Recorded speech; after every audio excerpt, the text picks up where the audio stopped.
Questão 133. Visando a melhoria estética de um veículo, o vendedor de uma loja sugere ao consumidor que ele troque as rodas de seu automóvel de aro 15 polegadas para aro 17 polegadas, o que corresponde a um diâmetro maior do conjunto roda e pneu. Duas consequências provocadas por essa troca de aro são: essa situação discutida nessa questão é bem interessante, galera. Então, o que eu vou fazer? Eu vou pegar e aumentar o diâmetro das rodas do carro. Vou colocar rodas maiores do que aquilo sugerido. Bom, algumas considerações a serem feitas. Se eu considerar a roda homogênea, ou seja, ela é igualmente distribuída a sua massa, o centro de massa fica bem no meio dela. Muito bem, bem aqui no centro.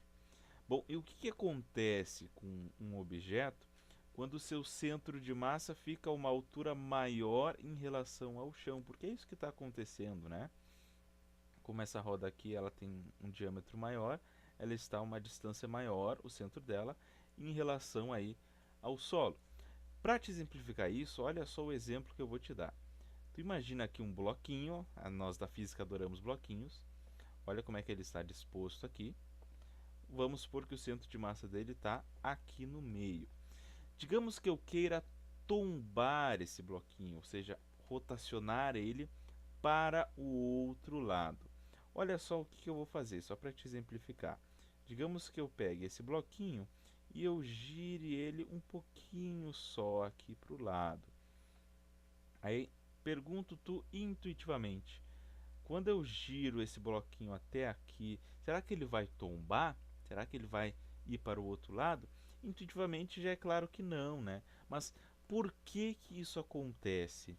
Se eu pegar e marcar aqui o centro de massa dele, nota aqui comigo uma coisa, olha só. A linha de atuação da força-peso, que é no centro de massa, essa linha de atuação está coincidindo com essa face, com esse lado aqui. Então, o que vai acabar acontecendo? Esse cara não vai tombar para o outro lado, ele vai voltar aqui para o chão. Para que eu conseguisse fazer com que esse bloquinho aqui rotacionasse, eu teria que rotacionar ele assim, a um ângulo relativamente grande. Vamos colocar ele aqui, ó. Percebe que agora, se o centro de massa está aqui, a linha de atuação do peso não coincide mais com essa face aqui, mas agora com essa. Então agora esse bloquinho vai tombar. Percebe que eu tive que rotacionar ele bastante para que ele tombasse? Percebe que o ponto de tombamento é quando a linha de atuação do peso ela passa aqui dessa quina, desse ponto aqui, ó. Quando a linha de atuação do peso passa da quina, então o bloco vai tombar para o outro lado. Agora, pegue a seguinte situação, olha só. Olha como é que eu coloco o bloco agora. Olha como é que ele está agora, no chão. Muito bem? Aqui está o centro de massa, aqui está o peso.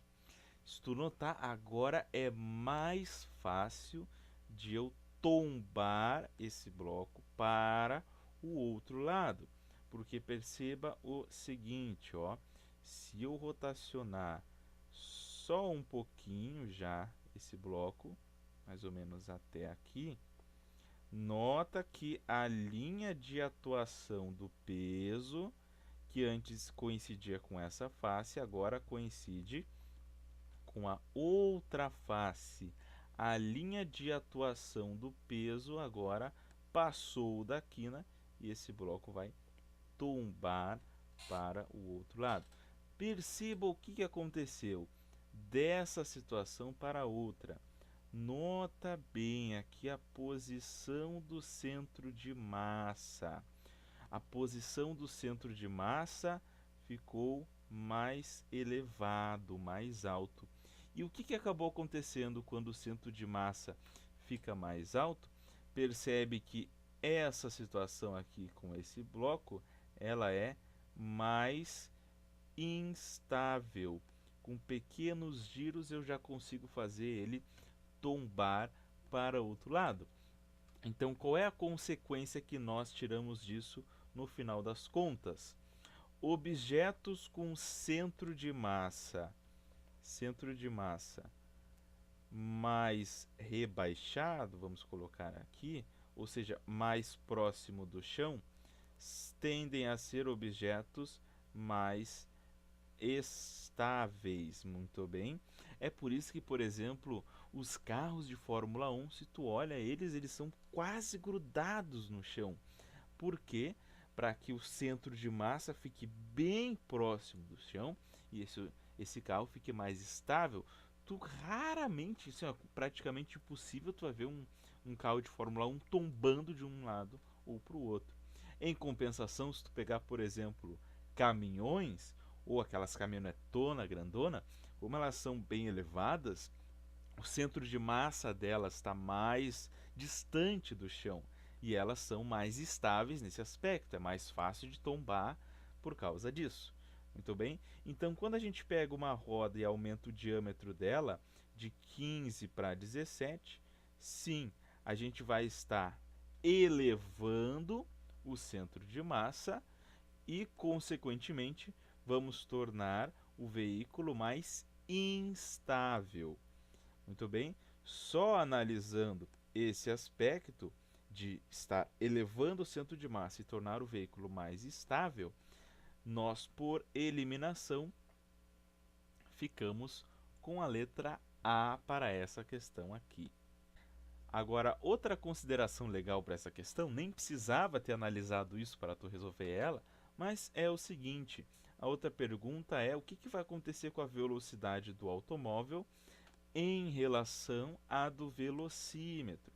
Aí a gente pode pensar o seguinte, como é que o velocímetro marca a velocidade do automóvel? É através da quantidade de giros que acontece no eixo que liga ali as rodas, certo? Ele tem uma certa velocidade angular, que isso é medida ali para o velocímetro. E aí, o que acontece? Nós temos essa relação de que a velocidade linear, né, pega a roda, temos aqui a velocidade linear dos pontos que estão girando, ela vai ser dada pela velocidade angular vezes o raio. Se eu isolo a velocidade angular, isso vai me dar a linear dividido pelo raio.